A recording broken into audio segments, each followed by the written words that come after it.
to hear is true. Only the names have been changed to protect the innocent. Right, and this is Michael Savage, and we're going to shift gears right now from the political machinations of our dear leaders to fiction. We're going to speak with one of America's greatest writers. He wrote L.A. Confidential. Many of you know the movie, if you haven't read the book, The Black Dahlia, The Big Nowhere. Phenomenal books. James Ellroy, welcome back to the Savage Nation. Haven't heard from you in 10 years. How are you, James? Savage, what's shaking, baby? I don't know. I know it's shaking, and I'll tell you, there's a whole lot of shaking going on. So you have this incredible book that I have in my hand, Blood's a Rover, a novel. It's summer of 1968. King and Kennedy are dead. The conspiracies have begun to unravel, and a dirty trick squad is getting ready to deploy at the Democratic Convention in Chicago. What is your book about, James Ellroy? Savage, it goes from the summer of 68 up to the death of gay Edgar Hoover in May of 72. You got the FBI, you got crazy black militants in L.A., two fictional groups, the Black Tribe Alliance and the Mau Mau Liberation Front. You got crazy Juju in the Dominican Republic.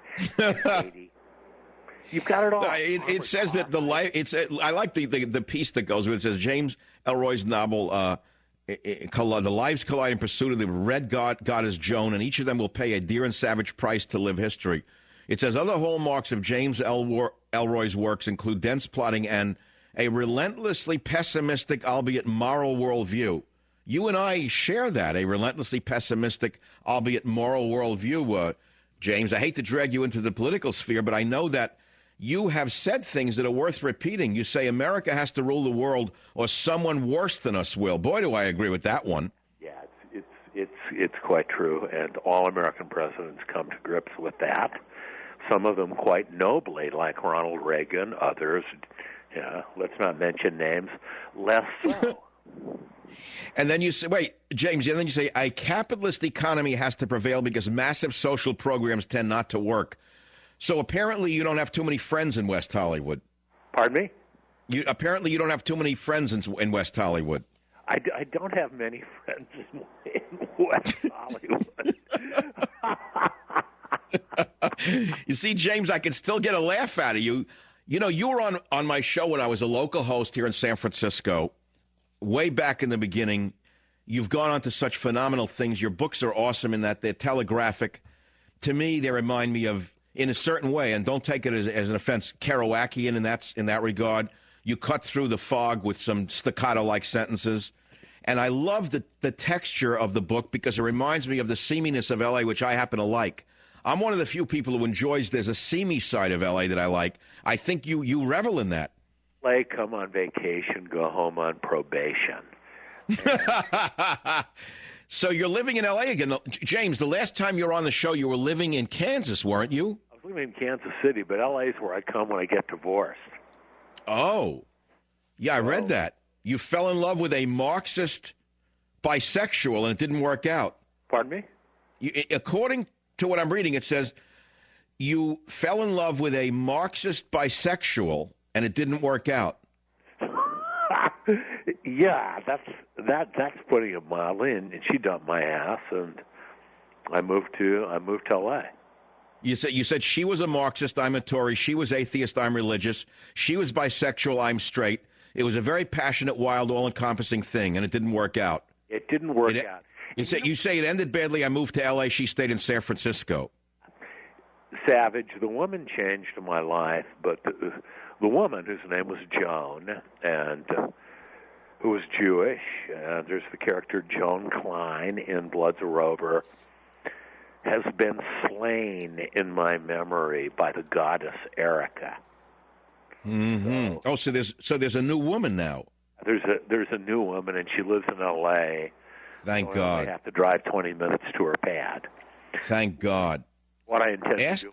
Asked about his early life, he'll talk about getting expelled from high school. We all heard that, how he became a this and a that, how he drank and used drugs, blah, blah, blah. But you're not into street fights and bar brawls anymore, are you, James? It's Savage. It's been a long time. Now I know, I just revel God's glory. I write great novels. I'm happy to be here. You've gone national. You know, come on. I've gone galactic. Are you really? James, listen. I love this stuff. It says, with women, I can make friends. With guys, I'm competitive. I like that. Yeah. Women are my conduit to the divine. Well, because you could have a conversation with a woman. It's very hard to have a conversation with a guy. Yeah. Listen to this. Electric chair. He couldn't shake the picture. S kept reminding him. He found that golf course bunker. La Banda left a black guy strapped in. His palms had melted on the electrodes. The restraints burnt him bone deep. That's good writing, James. I can pretty much say I know why you're very successful. Yeah, it's he was our puppet in the Dominican Republic, Joaquin Balaguer, and there were a couple of of quasi-leftist, quasi-centrist guys that came in, and then they brought in a guy everybody called the Midget, Joaquin Balaguer, and he was our puppet in the Dominican Republic, and Nixon ran him, and nothing happened in the Dominican Republic during the 4 years I needed latitude for fictionalizing. So I had that much more latitude to fictionalize. And Haiti joins the Dominican Republic, and you want some crazy, you-know-what, boy, oh boy, Manischewitz, go to Haiti. Oh, really? It's that bad? Yeah, Papa Doc Duvalier, the dictator there, he ruled with his secret police, the Tonton Macoute. You had voodoo, you had voodoo sects, you had herbs. Can I, James, you're very deeply into this whole, as I say, seedy L.A., and I'm not trying to castigate you in any way. Do you believe in voodoo's powers? No. No, voodoo ain't for me. But it makes for damn good fiction. So I read the interview with you in I think the L.A. Times. No, it was the Telegraph.uk, where the female photographer comes in, and you become kind of infatuated by her, and you show everyone your clothing and all of that. Are you a kind of new guy now, James? I was not infatuated with her, and I was talking to Erica, the woman I love, about that. Oh. And the guy misinterpreted it. Oh. It was a drag, see? Yeah, I get it. No, I'm sorry. I get it. He just made it up, in other words, because you were nice to her. He already turned it into a love affair. He made it up to mess me up with my woman. Oh, my God. Yeah. Well, then we won't even – then I'll say what Admiral Mullen said today. We won't even go there. Your book, Blood's a Rover, fundamentally, this novel is about – I mean, can you define it, what it's about? 4 years of American history. It's about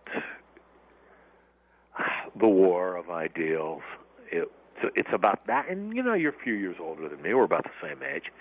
And you remember that time. Everybody was bombed out of their gourds.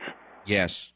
Yeah. Yes. Yeah. There was. And you say, look, a dirty trick squad is getting ready to deploy the Democratic Convention. Black militants are warring in Southside L.A. The feds are concocting draconian countermeasures. And fate has placed 3 men at the vortex of history. And the 3 men are who? Dwight Hawley, strong-arm goon for Gay Edgar Hoover. Don Crutchfield, who is a real-life friend of mine, a very famous Hollywood private eye. And Wayne Tedrow Jr., who's a holdover from the previous novel. And ex-Vegas cop with some very, very heavy baggage. And when I was a kid growing up, I was too bombed to recall the history that was going on all around me. But I sensed that there was always a guy with a briefcase that had a silencer pistol inside of it. And he was a secret implementer of history. Oh, my God. God. Blood the Rover, my new novel, tells history through the perspective of these 3 guys. Oh, my God. Do you believe the government still whacks people, James?